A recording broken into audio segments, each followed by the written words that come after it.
I see policymakers, I see business houses, and of course see all the funders here in the audience. So I think we have a perfect partnership now to actually get Andhra Pradesh and more so India going. As you're all aware, under the leadership of Mr. Naidu, Andhra Pradesh was one of the fastest growing states in India, and we now need to make up for lost time. We are aligned with the Honorable Prime Minister's vision of Vikasit Bharat. We are coming up with our vision for our state. In 2047, we want to be among the top 3 economies in India, and that will be powered by good infrastructure. You know, it's very important to have a very collaborative outlook among all the players here. Post the bifurcation of the state, we have become a smaller state, a residual state. But I believe it gave us great opportunities to look at decentralized development. We've always said we'll have one capital, but we will decentralize development. So I'll give you a few examples of what we've come to achieve in 5 years and what we want to achieve. Anantapur, which is in the southern tip of Andhra Pradesh, is one of India's most backward districts, and we are making it the mobility hub of Andhra Pradesh, and we have Kia already operational there. Kurnool, which is again a Rayalaseema district, we are making it again a center for renewable energy. And Mr. Naidu in the RE Invest has made it very clear that 72 gigawatts of renewable energy assets will be created in 5 years in the state of Andhra Pradesh. And we're looking at it with pump hydro storage projects, the windmills, and of course solar coming in a big way. Coming to Chittoor and Kadapa district, we're looking at both the districts predominantly from electronics manufacturing. The world's largest TV panel manufacturer, TCL, is already there. A few of the other players are now coming in, and you'll see that entire region going into hyperdrive in terms of electronics manufacturing. Prakasam district is one district that we are very much focused on biofuels. Now you're hearing whispers all over about biofuels, but we want to be ahead of the curve. We're already talking to a lot of the players in this industry, and we had a series of meetings about it, and you will see that district predominantly focus on biofuels as the thrust area going forward. Of course, Krishna Guntur districts is the capital region. It'll have their own growth story. As far as the East-West Godavaris, which is, as already highlighted by my speakers before me, they're actually number 1 in India in terms of aqua production. So massive investments need to be done there to make aqua sustainable. So getting the drainage system on top of things, the surface transportation, the roads, infrastructure, which has been ignored for the last 5 years. How do we create a sustainable model there? And that's been our focus. And in the East-West Godavari districts, you will see a lot of focus now coming into green energy. So it's a lot of chemistry. So I didn't do that well in my school days in chemistry, but green ammonia and various other products are going to be actually generated there. The entire petrochemical corridor is going to come in that region. And coming to North Andhra, where we're actually seated, this is going to be the hub for IT as far as Andhra Pradesh is concerned. We will make this not the destination in India, but in the world for data centers and AI. And with that vision, we are working. That above, there are some serious work that's being done in terms of a pharma hub. I shouldn't make announcements ahead, so we're going to come out with it in a very bold way. We're going to create a pharma hub here. It already is a pharma city, but we want to one-up that, create one of the world's largest hub here. Defense is another great opportunity that we see here. And under the leadership of Rajagaru, Bogapur Airport will transform this entire region. So I saw the video and, it was really goosebumps in that sense. A lot of passion has gone in from GMR Group in terms of designing it, and of course they are working extremely hard to sort of get the first plane to land and take off from here. So really excited on that. And if you look at, as part of this development plan, we already have 4 operational ports. We're getting 3 new ports coming into Andhra Pradesh. We are working on airport connectivity where all the districts should have minor airports to feed into the larger hubs. And in the erstwhile between 14 and 19 under Mr. Naidu's regime, we've done a lot of work in getting greenfield airports. Bharat did escalate a point about cargo in Visakhapatnam. Bharat, one of the leaders from here only messaged me, and I spoke to the Honorable Cabinet Minister of Civil Aviation and said it's his responsibility to get it started. He said, give me 15 days, it will be done. So we are going to get that also back up and running. See, infrastructure is not just about roads, airports. I mean, it's the way we connect with each other. You know, a road makes a lot of difference in terms of connecting one community to the other community.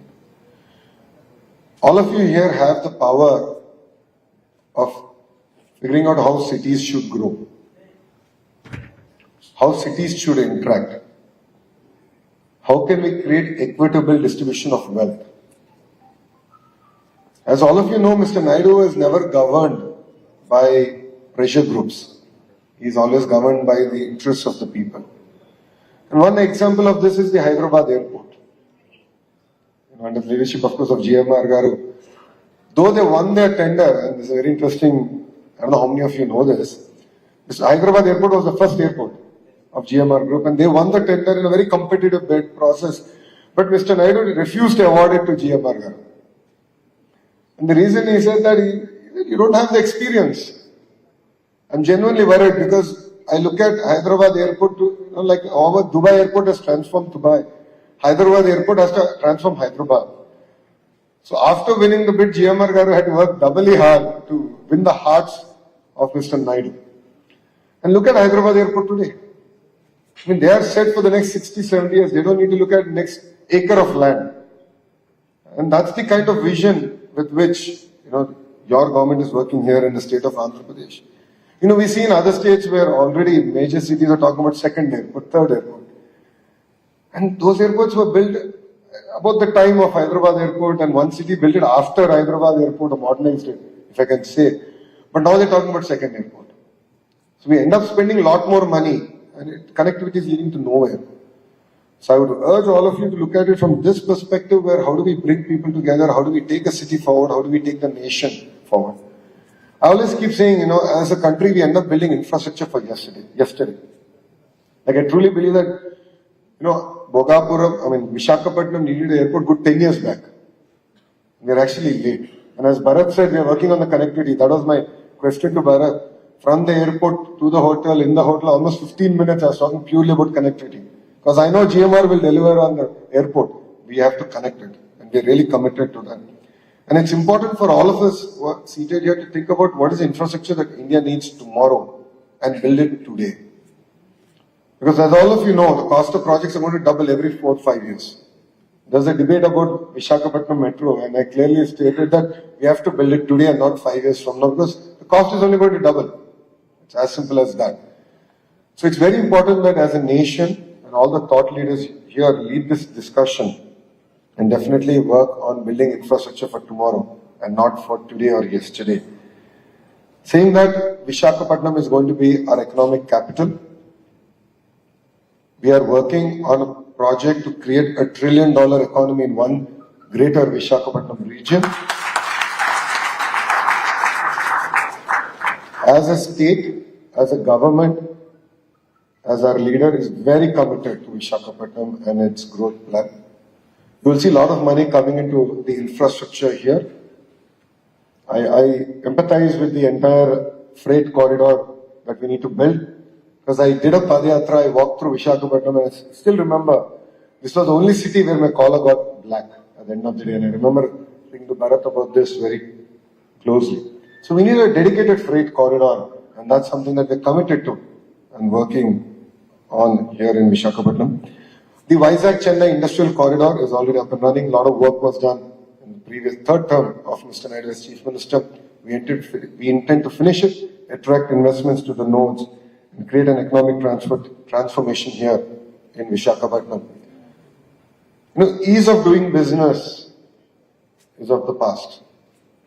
What Mr. Naidu is now talking about is speed of doing business, cost of doing business. So I'll give you an example of this. Yesterday I was meeting a company, because I can't name them yet, about an investment in Andhra Pradesh. We're talking about the incentives. I had the power to challenge them saying that Andhra will be our lowest cost of energy in 2 years. That's because we have a fantastic policy in terms of renewable energy and the pump storage policy. And we can give the lowest cost of energy here. We see that as a strategic advantage for a state to attract investments going forward.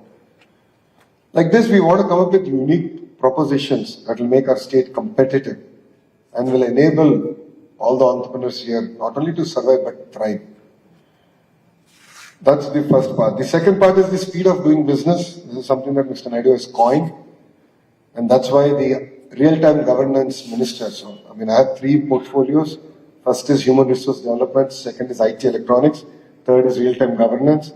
So real-time governance is where we tie through all departments and start creating avenues to ensure that the speed of doing business and the ease at which you can do it should be truly delivered in spirit and not on paper. So I'm already talking to all the platforms, the WhatsApps of the world, Telegrams and so on and so forth, where we want to streamline the way government interacts even with entrepreneurs. Government interacts with business fraternity. Government interacts with citizen.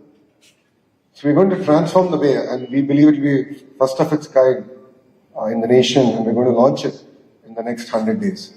As far as IT electronics, Visakhapatnam is going to be our IT hub. We intend to make this the data center capital of the world. And AI is like the refinery. So AI will follow, and we're going to back it with green energy. So you can see how we're marrying everything together and transform Visakhapatnam. Saying that new policies are on its way, the IT policy, the GCC policy, the data center policies are being crafted, and we intend to launch them soon. Parallelly, we have revived the Economic Development Board. Economic Development Board will be the single port to call for any investor, any financier here into the state of Andhra Pradesh. It's being led by a very young IAS officer, but the entire team under him are IITians, IIM grads, and other youngsters who come out of Ivy League schools driving the entire initiative. So they will be your single point of contact. So you don't need to call me or even BC Janardhan Reddy or Bharat. They will be a single port to call. And you'll be amazed that Economic Development Board is going to be under the Chief Minister in the General Administration Department, because the work there is going to cut across multiple departments. So while I'm going and chasing data center investments, they need green power and they want to do parallel investments in that. So I need to chase the energy minister. So it's not going to be like that. The economic development will be the single port to call, because all the businesses are cutting across ministers and ministries. So we are reviving that, and we intend to deliver on the speed of doing business promise. And as Bharat said, a lot of work is going to be done in Visakhapatnam. We're really committed to this amazing city. It's unfortunate in the last 5 years we slipped a position in terms of economic activity. We were the 9th largest economic city and we slipped 1 position, we came to 10th. One thing that Bharat didn't tell all of you, because he knows I'll hold him accountable to it, is our vision to transform Vizag to the 5th largest economic city in India. So Rajugar has a lot of catching up to do, clearly. So in terms of traffic also, we have to aim not to be number 10, but number 5. And I think a lot of work needs to be done. As you rightly said, with Air India now being privatized and of course being under the leadership of the Tata Group, and I think close to 250 flights have been ordered. Under the leadership of Chandra sir, there's a lot of excitement into Bhogapuram and what work they want to do. In fact, I think it was 2 days ago that we had a Zoom call where we discussed about Bhogapuram, MRO, and of course my intention was about the cricket stadium here, the marina here. So we had a very long discussion on the way forward. And we don't look at Bhogapuram purely as an airport, as Bharat said, MRO, and look at the region's largest MRO. And beyond MRO, we were discussing about why all the equipment required in an airport cannot be manufactured in Bhogapuram. So that's the kind of vision with which we want to work with the GMR group and really transform and create jobs as a region. No, all of you know it's been just over 100 days since the new government here formed in Andhra Pradesh. And our first promise out of the 6 promises we made to the public is to create 20 lakh jobs. So the single agenda with which your government is going to work is on creating jobs. So who creates more number of jobs will get the greater red carpet possible. It's not just about the rupee value of investment. For us, we really want to attract job creating companies. So I would request all of you to look at Andhra Pradesh from that perspective. So I'd like to thank all of you for coming all the way to Visakhapatnam, being part of this summit. I know there's some exciting topics coming ahead, and I did take a look at it. That clean energy is one big topic, and that's something that's going to be very close to our heart. And we're going to work in terms of delivering that. So thank you very much for coming here. Thank you for having me. And I look forward to having all of you and being part of the journey of Vikasit Andhra Pradesh. Thank you very much, and Jai Hind.